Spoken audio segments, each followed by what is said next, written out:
I cheated just days before our wedding, thought he'd never find out. Until he canceled everything, sued me for half the costs, and got me blacklisted from the job I spent years chasing.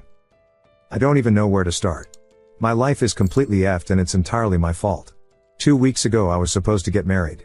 Instead, I'm unemployed, facing a lawsuit, and my reputation in my industry is destroyed.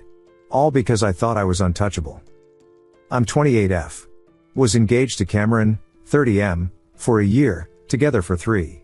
I work in marketing, spent 5 years building my career, networking my sauce off, finally landing interviews at Apex Digital, one of the top firms in our city.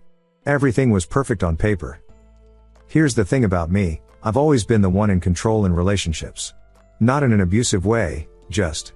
I set the pace, I decided when things got serious, I kept my options open until I didn't. It's how I've always operated. When Cameron came along, he threw me off balance. He didn't chase me like other guys. Didn't blow up my phone. Didn't rearrange his life around mine. When I tried my usual hot and cold routine, he just said I'm interested in something real. Let me know when you figure out what you want. That intrigued me.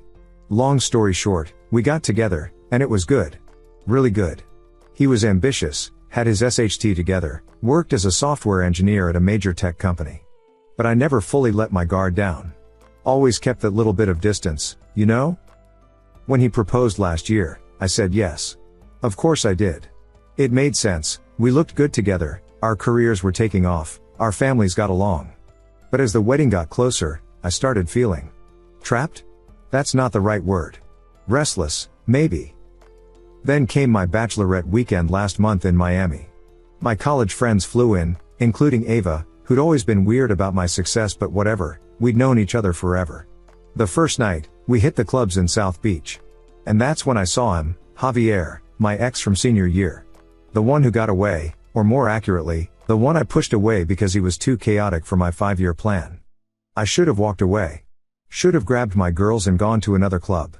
Instead, I sent over a drink. By 2 a.m., we were in his hotel room. I told myself it was closure. One last wild night before settling into married life. Ava had complained about feeling sick and stayed at our rental, so nobody would know. Javier and I had always been explosive together, the kind of chemistry that makes you do stupid SHT. And God, did I do stupid SHT. I spent the next 2 days sneaking off to see him. Told the girls I was getting spa treatments, dealing with wedding stuff over the phone. We effed like we were still 22, did coke off his balcony, talked about what could have been. He said he'd never gotten over me. I ate that SHT up. The thing is, I wasn't even conflicted about it. In my mind, this was my last hurrah. Cameron would never know. We'd get married, I'd be the perfect wife, and I'd have this memory locked away. I'm not proud of this thinking, but I need to be honest about how effed up my mentality was. I flew home Sunday night, kissed Cameron at the airport like nothing happened. He asked about the weekend, I showed him staged photos the girls and I took. Everything normal. For the next 2 weeks, Cameron was extra attentive. Suggested we upgrade the venue's menu, add more flowers, invite some distant relatives I'd been on the fence about. It's our big day, he said. Let's not have any regrets. I thought he was being romantic. I was such a effing idiot. We put deposits down for everything in both our names. He insisted on it. We're going to be married, what's mine is yours. I signed whatever he put in front of me. Why wouldn't I? We were getting married in 6 days. 4 days before the wedding, he suggested we have both families over for a final planning session. His parents, my parents, siblings, the wedding party. Iron out last-minute details, he said. I thought it was over KL but agreed. This was 2 weeks ago. I'm sitting in my childhood living room, surrounded by wedding magazines, everyone chatting about centerpieces. Cameron stands up, connects his laptop to the TV, and says he has something to share. The first photo was me and Javier at the club. Then a video of us making out against a wall. Screenshots of texts I sent him from the bathroom. Audio of me telling him how Cameron was safe but didn't make me feel alive like he did. The room went dead silent. I couldn't breathe. My mom started crying. My dad walked out. Cameron just stood there, clicking through file after file. Turns out Ava had been recording everything. Following me. Documenting it all. And she sent it to Cameron the day after I got back. I've spent 2 weeks consulting with lawyers, he said, voice completely calm. The wedding is cancelled. Venues have been notified. Guests will receive messages within the hour. All deposits were placed in both our names, making you liable for half the cancellation fees. He handed me an envelope. Legal papers. Suing me for emotional distress, fraud, and half of all wedding expenses, nearly $30,000. But the best part, he continued, is that Apex Digital knows too. Strangely enough, their HR director is my cousin's wife. Small world. My phone buzzed. Email from Apex.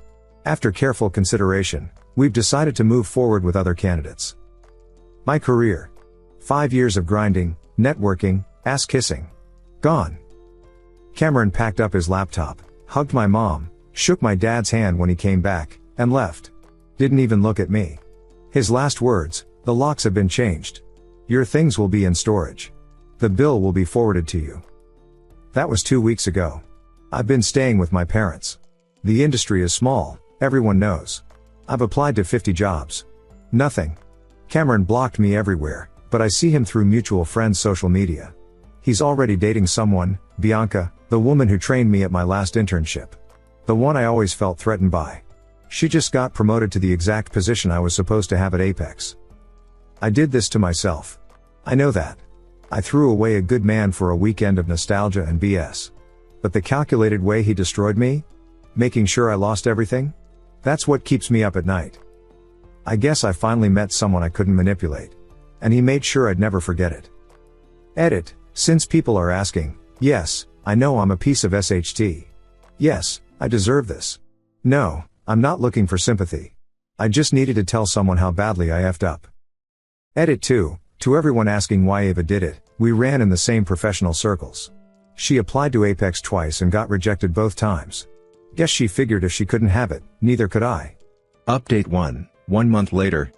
I wasn't going to update, but I need to vent before I lose my mind. First, thanks to everyone who called me out on my SHT in the last post. You're right, I was a narcissistic idiot who thought consequences didn't apply to me. Well, they effing do. The lawsuit is moving forward. Cameron's lawyer is brutal. They have everything documented, not just the cheating, but financial records showing I pushed for a more expensive wedding knowing I was betraying him. They're calling it intentional infliction of emotional distress and fraudulent inducement. My lawyer, who's costing me $400/hour I don't have, says Cameron has a solid case. Here's what I'm on the hook for. 50% of all wedding deposits, $18,000. Storage unit fees for my stuff, $200 per month. Emotional distress damages, they're asking for $25,000. His legal fees if I lose, probably another $15,000. I'm effed. My parents took out a loan against their house to help with my legal fees. My dad can barely look at me. Do you know what that's like? Watching your retired parents go into debt because you couldn't keep your legs closed? But wait, it gets worse. I've applied to over 100 jobs now. Made it to final rounds at 3 companies. Each time, they suddenly went with another candidate after checking references. Cameron didn't just tell Apex, word spread like wildfire. Marketing is incestuous. Everyone knows everyone. I ran into a former colleague at Starbucks. She literally pretended not to see me.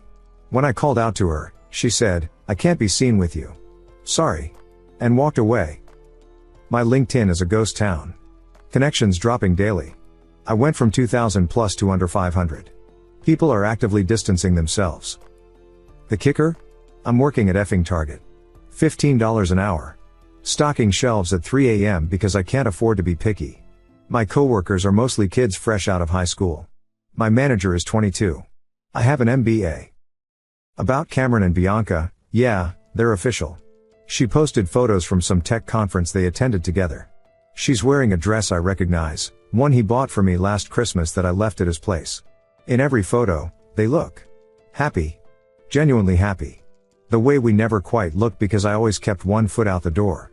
Someone sent me screenshots of her stories. I'm blocked, obviously. They were at dinner with his parents. The same restaurant where he told them he was going to propose to me. His mom was hugging her in one photo. Caption, "So blessed to have found my person." I threw up. Actually ran to the bathroom and threw up. The worst part? I can't even hate him. He didn't lie, didn't cheat, didn't manipulate. He just systematically removed me from his life and made sure I faced consequences. The opposite of what I would have done. I would have made a scene, Posted SHT on social media, tried to destroy him emotionally. He destroyed me surgically, professionally, permanently. My therapist, who I can barely afford, says I'm grieving multiple losses, the relationship, my career, my identity. She's right. I don't know who I am anymore. The confident, take no SHT woman who wrote that first post? She's gone. Now I'm just another F-up living with her parents, crying in her childhood bedroom, wondering how I destroyed my entire life for some DK that wasn't even that good. Edit, for everyone asking if it was worth it, no. Obviously effing not. Javier? He ghosted me after Cameron exposed everything. Wouldn't even return my texts. Probably scared of getting dragged into the lawsuit. Update 2, 3 months later. I need to update because SHT has somehow gotten worse and better at the same time. First, the lawsuit. We settled out of court. Cameron agreed to drop the emotional distress claim if I paid the wedding costs in full. My parents' loan plus my entire savings wiped out. $18,000 gone. But at least it's over. His lawyer said Cameron wanted to move on with his life. Translation, I'm not worth his time anymore. The job situation is still effed. I've expanded my search nationwide. Same story everywhere. One recruiter was honest with me, your name is Mud. That stunt you pulled? It went viral in marketing circles. There's even a WhatsApp group where people share your story as a cautionary tale. A effing WhatsApp group. I'm a meme in my own industry. I did get one interview that seemed promising. Small startup, desperate for experienced talent. Made it to the final round. The 26-year-old founder Googled me during the interview. I watched his face change as he read something on his phone. We'll be in touch, he said. Narrator, they were not in touch. Still at Target. Got promoted to cashier though. Yay me. But here's where it gets interesting. Last week, I was covering a shift at a Target in the nicer part of town. I'm scanning items, dead inside, when I hear a familiar laugh. I look up and it's Cameron and Bianca. Because of course it effing is. They're buying home stuff. Towels, kitchen gadgets, those little decorative pillows that serve no purpose. Couple SHT. The kind of stuff we never bought together because I always insisted on keeping separate places just in case. I tried to switch registers. Manager said no. So there I stood, scanning their items while wearing a effing name tag and vest, praying they wouldn't notice me. Bianca recognized me first. Her face went through about 10 emotions, surprise, pity, then something like sympathy. Oh. Hi, she said softly. Cameron looked up from his phone. Our eyes met for the first time in 3 months. You know what I expected? Anger. Smugness. Some sign that destroying me meant something to him. Nothing. His face was completely neutral. Like I was any other cashier. Hi, he said, then went back to his phone. I scanned their items. Made small talk about the weather. Bianca tried to be kind, mentioned she liked my earrings. Cameron just stood there, arm around her waist, scrolling through his phone. The same way he used to stand with me, except he's actually present with her. Little touches. Inside jokes. The casual intimacy of a real couple. Total came to $247.38. Cameron paid without looking at me. As they were leaving, Bianca touched my hand and said, "Take care of yourself." She meant it. That almost broke me. Cameron said nothing. Just walked out with his girlfriend and their new towels for their new life. I finished my shift, went to my car, and screamed until my throat hurt. That night, I did something stupid. Made a fake Instagram to look at their profiles. They're moving in together. The condo has exposed brick and floor-to-ceiling windows. There's a photo of them cooking together, him behind her, both laughing at something. Caption, home. We never cooked together. I always said I was too busy. My therapist says I'm making progress. That accepting consequences is the first step. But how do you accept that you nuked your entire future for a weekend with an ex who won't even text you back? How do you accept that the man you cheated on is living your dream life with the woman who got your dream job? How do you accept that you're exactly where you deserve to be? Edit, yes, I know looking at their social media is unhealthy. I deleted the fake account. And yes, I'm still in therapy. It's the only thing keeping me functional. Edit 2, to everyone saying Cameron was cruel, no. He wasn't. He was surgical. There's a difference. I effed around. I found out. End of story. Update 3, 6 months later. Last update was 3 months ago. Figured I owed the people following this train wreck a final update. I'm still at Target. Overnight manager now. $18/hour. It's not what I planned for my life, but it's honest work and I'm grateful to have it. My coworkers don't know about my past, and I like it that way. To them, I'm just the manager who brings donuts on Fridays and doesn't hassle them about bathroom breaks. The lawsuit is paid off. My parents' loan is down to $8,000. I give them half my paycheck every month. It'll take 2 more years to pay off completely, but seeing that number go down feels like something. I don't look for marketing jobs anymore. That door is welded shut. I'm taking online courses in data analysis. Completely different field, none of the same people. Maybe in a few years, I can try again. Maybe not. I'm learning to be okay with uncertainty. About Cameron and Bianca, they're engaged. Found out through the one mutual friend who still talks to me. She said he proposed at the same beach where I told him I loved him for the first time. I'm not going to lie and say that didn't hurt. It did. But not in the way you'd think. It hurt because it showed me what I could have had if I hadn't been so effing selfish. Here's what 3 months of therapy and rock bottom taught me. I wasn't in love with Cameron. I was in love with the idea of winning. Of having this successful, attractive man who other women wanted. Of checking boxes on my life plan. When he didn't worship me like others did, it became a challenge. And when I won, when he proposed, the game was over. So I created a new game. One where I could have my cake and eat it too. Except Cameron wasn't playing games. He was building a life.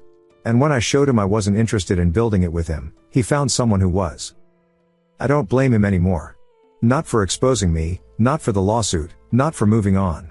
He gave me exactly what I deserved, consequences. The fact that he did it without emotion, without trying to hurt me, just makes it clearer that I was never as important to him as I thought. I was just someone he loved who betrayed him. So he removed me like a tumor and kept living. That's what real strength looks like. Not the dominant BS I thought I was, where you manipulate people and keep them off balance. Real strength is knowing your worth and acting accordingly. Cameron knew his worth. I'm still figuring out mine. Ava, by the way, is thriving. Saw her LinkedIn update, she's at a competitor agency, middle management. Turns out backstabbing me was great for her career. She positioned herself as someone with strong ethical standards who exposed workplace toxicity. Can't even be mad. She played the game better than I did. I'm dating someone now. Another overnight manager from a different store. He doesn't know about my past beyond bad breakup, career setback. He thinks I'm working on my degree to get into data analysis. Which is true, just not the whole truth. Maybe I'll tell him someday. Maybe not. For now, it's nice to be with someone who sees me as I am now, not who I was. My therapist is proud of me. Says I've made real progress in accountability and self-awareness. Some days I believe her. Other days I stock shelves at 3 a.m. and think about the life I threw away. But those days are getting fewer. To everyone who followed this story, thanks for calling me on my SHT. Thanks for not letting me play victim. Thanks for holding up the mirror until I had no choice but to see myself. I was the villain in my own story. But maybe, if I work hard enough, I can be something else in the next chapter. Not the hero. I'll never be that. But maybe just a person who learned from her mistakes. That's enough for now. Final edit, this is my last update. I'm closing this account and moving on. Cameron, if you somehow see this, I'm sorry. You deserved better. I hope you found it. To everyone else, don't be like me. When you find something real, hold on to it. When someone loves you authentically, love them back the same way. And when you think you're too smart to face consequences, remember my story. Because trust me, effing around is easy. It's the finding out that destroys you. Final update, 1 year later. I know I said I was done updating, but it's been exactly 1 year since everything imploded, and I wanted to give closure to anyone who gave a SHT about my story. I'm okay. Not great, not terrible, just okay. And that's more than I thought I'd ever be. Still at Target, but I'm an assistant store manager now. $52,000 a year. It's not the 6 figures I was heading toward in marketing, but it's stable. I have health insurance. I can pay my bills. I paid my parents back completely last month. The look of relief on my dad's face was worth every overtime shift. The data analysis thing didn't work out. Turns out I was just running from myself again, trying to recreate my old life with a different coat of paint. My therapist called me on it. Said I was still chasing external validation instead of building something real. She was right. So I'm sticking with retail. I'm good at it. My store has the lowest turnover in the district because I actually give a F about my team. These kids remind me that work doesn't have to be about ego and power plays. Sometimes it's just about showing up and doing your best. The guy I was dating didn't work out. I told him the truth about my past after 6 months. He said he needed time to process it. Never came back. Fair enough. I'm single now and honestly, that's probably for the best. I'm not ready to be anyone's partner. Maybe I never was. I saw them again last month. Cameron and Bianca. Not at Target this time, at a restaurant where I was picking up takeout. They were with another couple, laughing about something. Bianca is pregnant. Very pregnant. Glowing in that way happy pregnant women do. Cameron had his hand on her belly, wedding ring catching the light. Our eyes met across the room. This time, he smiled. Not a cruel smile, not a pity smile. Just acknowledgement. Like you'd smile at someone you used to know in another life. I smiled back, got my food, and left. I sat in my car afterwards and waited to feel something. Rage, regret, sadness. But there was just acceptance. They're living the life I never really wanted, just thought I should want. They have the real thing. The Sunday morning coffee and stupid inside jokes thing. The building a future together thing. The trust thing. I never wanted that. I wanted to win. To be envied. To have someone impressive on my arm while keeping my options open. Cameron knew that before I did. That's why he didn't try to win me back or have some dramatic confrontation. He just cleared me out of his life like deleting spam emails. Efficient. Final. I'm in therapy twice a month now instead of weekly. Progress. We're working on why I need to control everything, why vulnerability feels like death, why I mistake intensity for intimacy. Turns out it goes back further than Cameron. Way further. But that's my SHT to figure out. My mom asked me last week if I regret what happened. I told her the truth. I regret hurting Cameron. I regret disappointing my family. I regret losing my career. But I don't regret the lesson.